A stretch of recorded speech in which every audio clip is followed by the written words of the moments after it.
സഹൃദയരായ സുഹൃത്തുക്കൾ അല്ലെങ്കിൽ എൻ്റെ പ്രേക്ഷകർ, ഇപ്പൊ നമ്മുടെയൊക്കെ രക്ഷയ്ക്കായിട്ട് കുറെ യാത്രകൾ ഇറങ്ങിയിരിക്കുന്നു. ഒരിക്കലും സാധാരണക്കാരന് ഉണർത്തും പോകാനൊക്കാത്ത രീതി ഗതാഗതക്കുരുക്ക് വേറെ, വിമോചനയാത്ര, ആഘോഷയാത്ര, ഘോഷയാത്ര, രക്ഷായാത്ര, ഇങ്ങനെയൊക്കെ നിരവധി യാത്രകൾ കൊണ്ട് റോഡെ തെണ്ട ഭിക്ഷക്കാർക്ക് പോലും നടക്കാൻ പറ്റാത്ത അവസ്ഥയായിരിക്കുന്നു എന്നുള്ളതാണ്.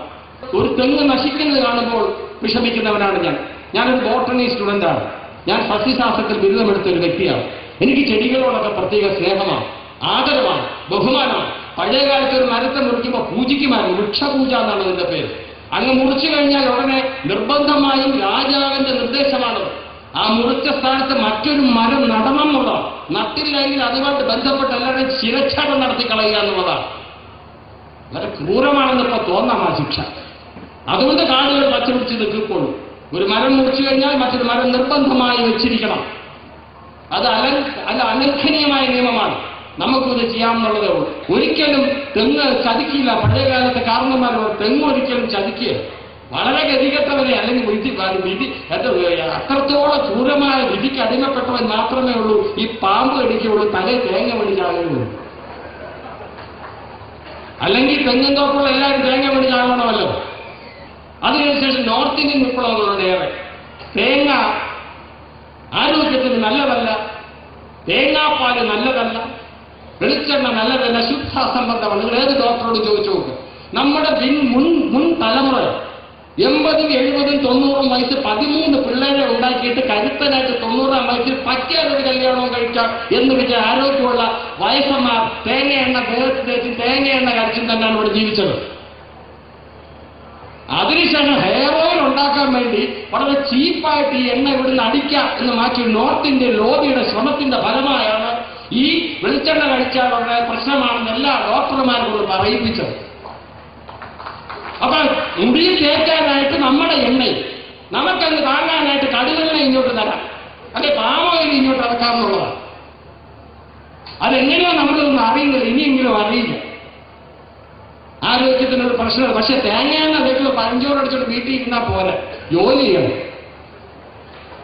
ഒന്നി പറമ്പ് ജോലി ചെയ്യണം, അല്ലെ ജനങ്ങൾക്ക് വേണ്ടി എന്തെങ്കിലും ചെയ്യണം, അല്ലെ സ്വന്തം തൊഴിൽ ചെയ്യണം. തേങ്ങയെണ്ണ അടിച്ചുകൊണ്ട് പഴഞ്ചോറ് നിന്നാൽ തട്ടിപ്പോവും. നമ്മൾ ആരാണ്, നമ്മുടെ വസ്തുക്കൾ എന്താണെന്നും നമ്മുടെ പൈതൃകം എന്താണെന്നും നമ്മുടെ രാജ്യം എന്താണെന്നും പരിപൂർണ്ണമായി നാം മനസ്സിലാക്കും. നമുക്ക് ആധുനികത വേണം. ആധുനികത 100% നമുക്ക് ആവശ്യമാണ്. ഭാഷ ആവശ്യമാണ്, പുത്തൻ ടെക്നോളജി ആവശ്യമാണ്. ആ പുത്തൻ ടെക്നോളജി സ്വീകരിക്കുമ്പോൾ പഴയതെല്ലാം പാടേ മറന്നു കളയുക, അതെല്ലാം വിദേശത്തുനിന്ന് കുപ്പിയിലാക്കി കൊണ്ടുവന്നാൽ ഇരട്ടി വില കൊടുത്ത് നമ്മുടെ അമ്മച്ചിമാരെ വാങ്ങിച്ച് തേക്കുക എന്നുള്ള അവസ്ഥയാണ് ഇപ്പോൾ. ഇച്ചിരി വേപ്പല പറിച്ച് തേക്കാൻ പറഞ്ഞാലും തേക്കത്തില്ല. പകരം സോപ്പ്, വേപ്പലയുടെ അംശമുള്ള സോപ്പ് എന്ന് പറഞ്ഞാൽ 10,000 രൂപ കൊടുത്ത് വാങ്ങിക്കാം, അല്ല 10 രൂപ കൊടുത്ത് വാങ്ങിക്കും.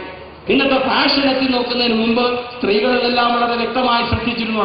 മുറങ്ങൾ തന്നെ ഏതൊക്കെ ടൈപ്പിലാണുള്ളത്. തെള്ളാനൊരു മുറ, പാറ്റാനൊരു മുറ, കൊഴിക്കാനൊരു മുറ. പിന്നെ വേറൊന്ന്, ഇതെല്ലാം പ്രകൃതിയുടെ തന്നെ ഭാഗങ്ങളാണ്, പ്രകൃതിയുടെ തന്നെ സാധനങ്ങളാണ്.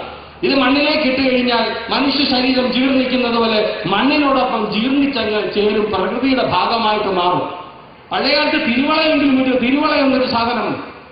അതായത് ഈ കലമൊക്കെ പാതാമ്പതനാടുമാർ അത് അടുപ്പിൽ നിന്ന് ഇറക്കി വെക്കാൻ ഉപയോഗിക്കുന്ന ഒരു സാധനമാണ് തിരുവളയം. പിന്നെ അത് പെണ്ണുങ്ങളോട് വെച്ച് കെട്ടാൻ തുടങ്ങി. മുടി അതിൻ്റെ അകത്തോട് എടുത്തിട്ടേച്ച് വളച്ച് കെട്ടാൻ തുടങ്ങി. തിരുവളയത്തിന്റെ സ്ഥാനം അടുക്കളയിൽ നിന്ന് പോയി. അത് കയറുറികളുണ്ടായിരുന്നു, കയറുറി വലിയ വില കുറഞ്ഞ സംഭവമാണ്. അതൊക്കെ ഇപ്പോൾ നമ്മൾ പല കാര്യങ്ങൾ ഔട്ട് ഓഫ് ഫാഷൻ എന്ന് പറഞ്ഞ് കളയുകയാണ്. അത് വനിതകളെ വേണം കുറ്റപ്പെടുത്താൻ. അവരും കൂടെ ഒന്ന് മനസ്സുകൊണ്ട് വിചാരിക്കണം, നമ്മുടെ അടുക്കളയിൽ എന്താ ഒരു കയർ ഉറിയിരുന്നാൽ എന്താ, അല്ലെങ്കിൽ ഒരു കയർ തിരുവളയം വാങ്ങിച്ചാൽ എന്താ, അല്ലെ കയറുകൊണ്ടൊന്ന് കുട്ട ഇരുന്നാൽ എന്താ. അവർ വേണം ആദ്യം ചിന്തിക്കുവാൻ. ഒരു വീട്ടിന്റെ നടയിൽ ചെല്ലുമ്പോൾ കയറ്റ് ഇട്ടിരിക്കുന്ന കാണാൻ, ചവിട്ടി ഇട്ടിരിക്കുന്ന കാണാൻ ഒരു സുഖമുണ്ട്.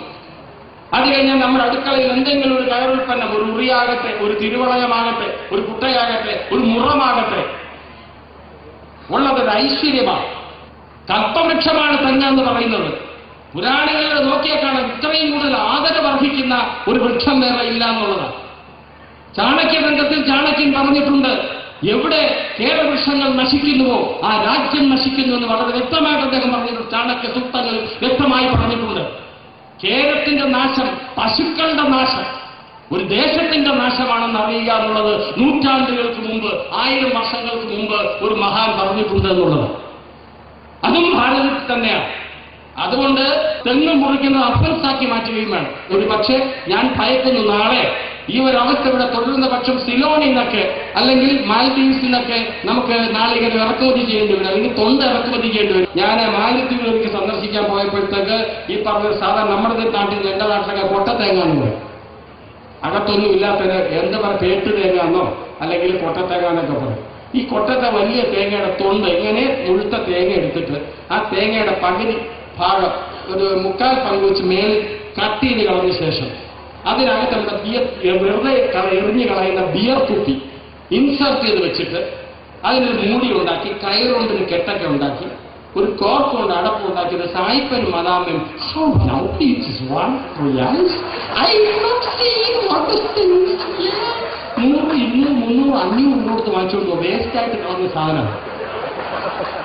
ഇവിടെ വെച്ചാൽ എന്താണ് നോക്കത്, പേട്ടത്തേങ്ങ പ്രയോജനമില്ല. അതിൽ നിന്നും കരകൗശല വസ്തു ഉണ്ടാക്കിയിരിക്കുന്നു. അതും ബീറൂപ്പി ഉള്ളിൽ തള്ളി വെച്ചിരിക്കുക, മേലൊരു മൂടിയിട്ട് 2 തേങ്ങ കൊണ്ടുവന്നു. വളരെ ലൈറ്റ് വെയിറ്റാണ്, കുപ്പിയുടെ ഭാരമുള്ളൂ. പിന്നെ ഈ പറഞ്ഞ പോലെ അന്തരീക്ഷത്തിലൊക്കെ ഭൂമിയിലെ എറിഞ്ഞാൽ ഈ പറഞ്ഞ മണ്ണുമായിട്ട് ജീർണിച്ചു പോകാത്ത പ്ലാസ്റ്റിക് ബോട്ടിലൊക്കെ ഇങ്ങനെ ഒരു ആവശ്യം കാണണം, ഒരിക്കലും കളയാൻ തോന്നുന്നത്. പ്ലാസ്റ്റിക് കുപ്പി ഇറക്കി വെച്ചിരിക്കുക, നമ്മുടെ ഈ എന്താ വാൻഡായുടെ കൊക്കോകോളയുടെ കുപ്പി അതിനകത്തോട്ട് തോണ്ടി ഇറക്കി വെച്ചേക്കുക. അപ്പൊ ഒരിക്കലും കുപ്പി കളയരുത്. ഇത് ഏതെങ്കിലും ജർമ്മനിയിലോ അമേരിക്കയിലോ ഫ്രാൻസിലോ അവിടെയൊക്കെയുള്ള ഷോറൂമിൽ my missus is gone to Kerala and she wanted lovely things from a plant, coconut tree. How should we pay 1,000 rupees? 50 രൂപ കൊട്ടത്തേങ്ങയ്ക്ക് 10 രൂപ വരുന്നത്.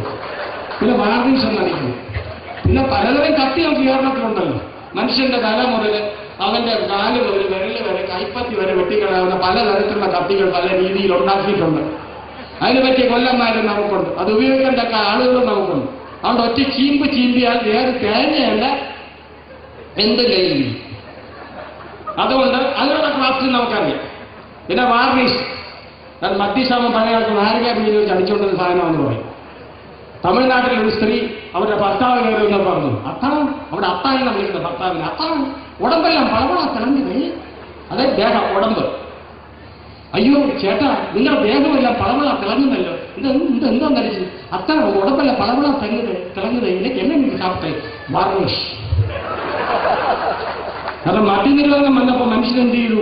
വാർണിഷ് വാങ്ങിച്ചിട്ട് നാരങ്ങ പിഴിഞ്ഞ് ഒഴിച്ച് ഒരു 3 മണിക്കൂർ വെച്ചിരുന്ന മേളിലത്തെ ആൽക്കഹോൾ അങ്ങ് അടിയും, മറ്റവരൊക്കെ താഴെ പോയി. അത് ഊറ്റി കഴിക്കുന്ന കാലം ഉണ്ടായിരുന്നു. നന്നാക്കാൻ ശ്രമിച്ചതാ കരുണാനിധി. ജനങ്ങൾ വാർണിഷ് അടിച്ചു തുടങ്ങി.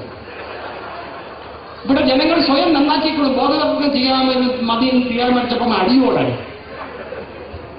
എന്നെ സംബന്ധിച്ച് ചിന്തിക്കാൻ എനിക്ക് വളരെ സന്തോഷമുണ്ട്. സിനിമ സാധാരണ ഇത്തരം വേദികളിൽ വലിയ വലിയ ആൾക്കാരെ വിളിക്കുന്നത് സിനിമയെ. എന്നെ എന്നാലും വിളിക്കാറില്ല. എന്നെ വിളിച്ച് കൊടുത്തിട്ട് ഒന്നിന്റെ അംബാസഡർ ആക്കിയിട്ടില്ല. ജനങ്ങൾക്ക് ആവശ്യമുള്ള ഒന്നിന്റെ ഒരു അംബാസഡർ അല്ല ഞാൻ. ഇന്നിപ്പോ ഏതാണ്ട് 100 കോടി ജനങ്ങളിൽ മിക്കവാറും 90% ആൾക്കാർക്ക് പത്മശ്രീ കിട്ടാൻ അത്ഭുതപ്പെടേണ്ട കാര്യമില്ല. അതുപോലെ തന്നെ മറ്റു ബിരുദങ്ങളോ ബിരുദാനന്ദ ബിരുദങ്ങളോ വാരി കോരി കൊടുക്കത്തക്കവണ്ണമുള്ള ഓരോ കീഴ്വഴക്കങ്ങളാണ് നമുക്ക് വന്നുകൊണ്ടിരിക്കുന്നത്. അതുകൊണ്ട് ആർക്കൊക്കെ എന്തൊക്കെ എപ്പോൾ കിട്ടുമെന്ന് നമുക്ക് പറയാൻ സാധിക്കില്ല. അപ്പൊ പറയെങ്കിലും വേണം. എന്റെ ഉള്ളിൽ ആശയം ഞാൻ പറയുന്നു. എന്റെ ഉള്ളിൽ ആശയം ഇതാണ്. നല്ലൊരു സംരംഭമാണ് അത് തുടങ്ങിയിരിക്കുന്നത്. ഇത് നമ്മൾ പ്രാവർത്തികമാക്കണം. അങ്ങനെ മാത്രം ചിന്തിക്കുക. നമ്മുടേത് ഈ പറഞ്ഞ പോലെ ഫാഷൻ അല്ല എന്ന് പറഞ്ഞ് മറക്കാതിരിക്കുക.